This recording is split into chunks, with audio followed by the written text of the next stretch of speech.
We have the amazing Ibquake in the studio right now. Hi, how you doing? I'm fine, thank you. Yeah, I want to find out, when did you know that you were a big deal? Interestingly, I don't think I do yet, because I was having a conversation with my manager just before this interview. Yeah. And she was like, I hope you know, because I was telling her, like, oh, why is a protocol person, like, on me? Like, can they give me my space sometimes? And she's like, I'm sorry, but do you know who you are? Yeah. So I don't think I am fully aware of that. But, like, every day, I get people to somewhat validate me, which isn't a bad thing. But, like, yeah.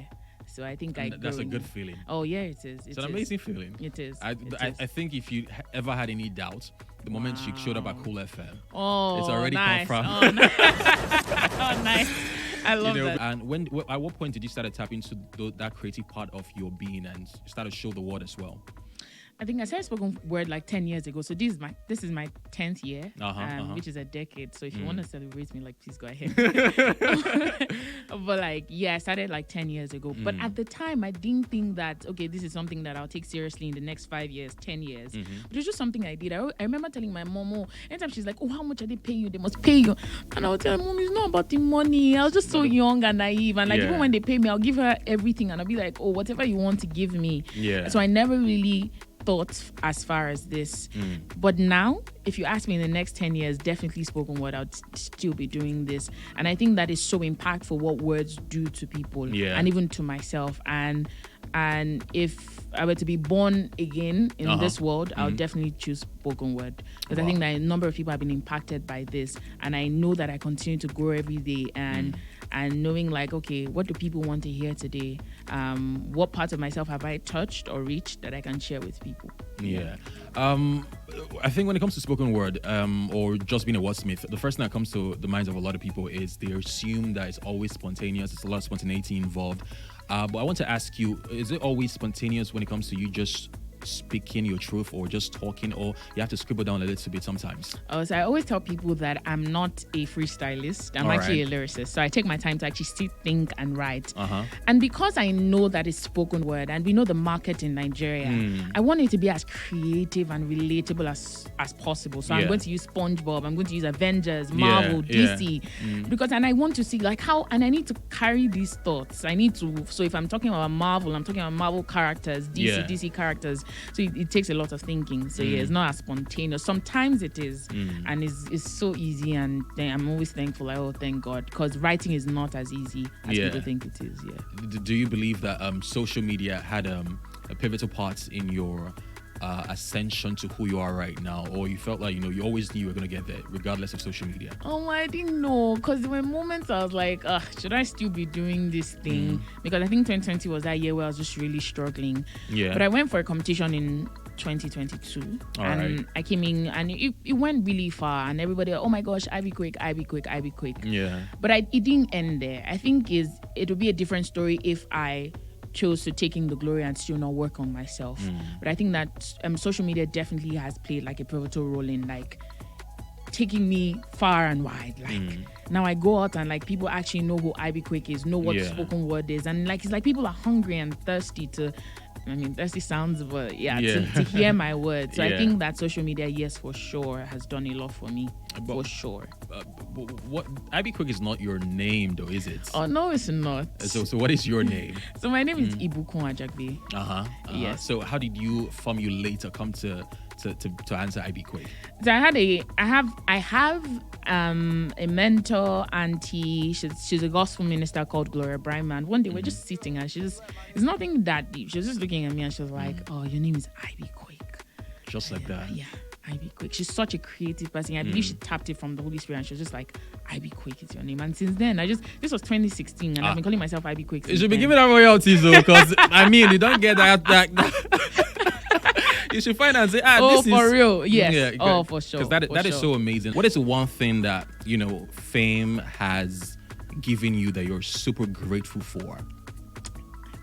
Is this wow? So this is am I famous? I think I'll say if at all, like what has fame? It has given me people who love words. 5 years back, I could not boast of people of 100,000 followers, I would not have, Yeah. not in a lifetime. People listening, I've been on stage and people are saying my lines word for word. Yeah. I think that it has given me people. Yeah. And that's not one. It has given me comfort. And I wouldn't say wealth. God is giver of wealth, but He's giving me comfort in terms of, so I work. So spoken word is my job. And because I'm Ibquake and people want Ibquake, the fame that comes with Ibquake, it has made me comfortable. I'll use the word comfortable. So I think that but I'm still me at the end of the day. So you asked me what my name is, I'm Ibukun. So in as much as there's Ibquake, there's also a large part of Ibukun who still doesn't know that she's Ibquake, who is still as humble. People who say that they're humble are actually not that humble, but anything you want to think, but I think that's of myself. So how often do you go out when those events that you're going to are non-paying events? Not often. So if they're not signing the money, they're not giving you putting cash in your pocket. Stay back in the house. Exactly. Wow. Except it's for friends. Like I don't even bill my friends. Yeah. I barely do. I don't actually. So if it's for friends, yes. I mean, now I feel bad because I'm going out a lot this. Because why am I going out so much? But I used to do that. So I mean, okay. Wow. No shade. No. What is the social media platform that you're mostly on a regular basis? I'd say Instagram. Instagram, why? Yeah. To be honest, I don't know. Even though it should be TikTok because there's a lot of engagement on that app. But I don't know why. But it's just Instagram. I don't know. Maybe because I've been using it for a long while. Oh, so okay. Instagram for sure. All right. You have numbers also on TikTok as well? Yes, actually. And I don't even capitalize on it as much as I should, but I do. Yeah, that's interesting. It just seems that, when you have that number, that cloud, there's just so much. The opportunity is immersed, and now Meta is monetized, so you can actually put out content and get monetized and make some money off of there as well. Yeah. But when you want to have a bit of solitude, you want to be. I don't know if you like to be alone most times, but if you want to, what do you do? Where do you go? My house. You just lock the door. But aside from my house, I think lately I've been enjoying traveling. And I've only, before you ask me, I've only traveled twice. But I know that that's what I've done to be alone and spend time with myself because they've all been solo travels. Yeah. So I really enjoy that and just being in my house. So actually, my house is that place that I'm alone. Like there's nobody. So shut from the world, just me, myself, and I. So the trip, were they outside of the country or still in Nigeria? Oh no, outside of the country. Where did you go to? I went to Zanzibar and Morocco, Marrakesh, Morocco. How did you love Morocco though? Oh, it was lovely. It was, so it wasn't. My Zanzibar trip was more water based, but this one was hiking, biking. More fun events. Yeah, it was really nice. I really did enjoy it. Yeah. So I just spent time with myself, so that was good. It's funny you did mention that you like to watch movies. You don't like movies when you want to have a good time? Not really. So I'm not really a movie person. I'm more of a series person. And even when I'm watching series, it's like K-dramas. And don't get me wrong. I'm not obsessive, but it's just one of those things that relax me because there's not too much action. No, like it's just love. Okay. Oh, that's the genre you go for. Yeah, exactly. But even the action ones and whatever, like they're also really good. So K-dramas are my thing. Obviously, it can't be a Cool FM, and I wouldn't ask this question. Between 30BG and FC and Ravas, do you have a favorite? I'll be very honest. I don't think people can drag me with my honesty. I think I'll go for 30BG. What are you influencing? What is that you're trying to influence? What you I'll definitely go for 30BG. Yeah. And my reason is because I think Davido is a great guy. I think, I don't know him to say he's a great guy, but from what I see, he's, just you love his personality. Not really, no. I just remember some other things. Yeah. But I think his music as well. I think he just has this, it almost seems like a very compassionate person, even though it's taken for granted oftentimes. Yeah. At the start of the year, most people tend to want to have goals and milestones they want to achieve and all of that, I know I have a couple of objectives that I did set out to achieve. It's still early because whenever it's December. but have you been able to hit some of your targets? Did you have any target this year? Yes, one of which was building a community called the Ibquake Effect, which I have. We met like twice this year, even though I wasn't so consistent because I got really busy. We meant to meet 4 times this year, but we only met twice this year. So yes, I did achieve that. If anything, I wanted to travel. One of my goals was to just travel like vacations, and I did that. And next year is just to be okay. You didn't ask me that, but yeah, but you absolutely tell me about next year. What's the plan? What's the I think next year the vision is just Ibquake Global. To reach a larger audience beyond Nigeria and Africa. And so by the grace of God, yes, that's what it is. So basically catering my content to suit those type of audiences, speaking on topical issues that actually affect the global world. All right, so I think this is probably the first question I should have led with before I started to segue into the others. And the question is, how do you always manage to own the stage? For a lot of people who look up to you, who want to be spoken word artists as well, or already are, but they're too nervous to go on stage and just talk and say their heart out. How do you manage to go on stage and kill the nerves, you know? I tend to host a couple of events, but even then, I too sometimes have a bit of nerves when I go on stage. So how do you manage it?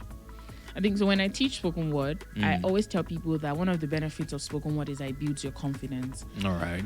And so there's no crowd that I can handle or manage. So anytime I step on stage, it's almost like it's me, myself, and I. It's it's Ibquake against the world. So like that's my playground, that's my field. So I might be a little nervous before I get on stage, but once I'm on stage, it's almost like I zone out everything and I come into full expression of who I am and what I'm meant to do on the stage. Have you had any experience where you literally forgot your lines? Oh. I think it tends to happen with creators. Often, not every time, but often. But it's almost like nobody knows your lines better than you. Sure. So I determine what you're going to hear. So even if I forget it, I pick myself back up and like improvise. So even if I forget like a bit of it entirely, I just improvise. I'll just say, there's something I say, hear me. That's just me trying to, I'm not saying don't hear me, I'm just trying to get myself on my thoughts. I'm just like, so hear me. So that's We've what exposed your secret now. But let me go over to social media now quickly. There are a couple of trends that happened this year. There was of course I'm a bad guy. I like to do this. There was also the new one now, Suspect. Suspect is and there was also I'm not the birthday boy. That was this year, right? I'm not the birthday boy. So which one was your favorite? Did you have any favorites? Or were you like, all these trends or challenges? Which one was my favorite? Yeah. To be honest, I don't know if I had a favorite. I just go through all of them and just say, okay, interesting. The one Suspect, I'm enjoying that, but I feel like so I think the thing with them is that it gets tiring because like people just drag for a long time. Exactly. But I'm not the birthday boy. I liked it at the beginning, but now it's just like, especially Nigerian. We overdo. I'm not the birthday boy. I'm the then I forget you don't even know who you are. Yeah. So I don't know if I have a favorite. Yeah, but last question before I let you go.